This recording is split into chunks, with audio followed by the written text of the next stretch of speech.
ମାଉସୀ ଆଜି ପୁରା ଅରିଜିନାଲ କଫି ବନଉଛ।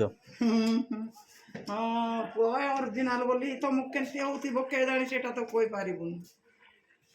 ତମେ ନେସ୍ କଫି ଯାକ ପିଇ କେତେ ବର୍ଷ ହେଲା ରହିଲଣି ଆମେ? ଏଇଟା 2 ବର୍ଷ ଅଧେ ଆଗେ ରୋଷେଇ କରିଦେଉଛୁ ଖାଇବା ଦେଉଛୁ। ନାଇଁ ଆମେ ଦେଖିଛୁ ବାହାରେ ଛୋଟ ଛୋଟ ଏତିକି ଆମର ବେଶୀ ବଡ଼ କରିଦେବୁ। ହାଇଟ୍ ହେଇଗଲା। ହାଇଟ୍ ହେଇଗଲା ଆଗରେ ନହେଲେ ଛୋଟ ହେଇକିରି। ଦୀପୁ ଭାଇ ମାଉସୀଙ୍କ ଠୁ କଫି ପିଇକି କ'ଣ କେମିତି ଲାଗିଲା? ନିଶ୍ଚିତ ଭାବରେ ଆମେ ଏକ କଫି ବଗିଚାକୁ ଆସିଲୁ ଏବଂ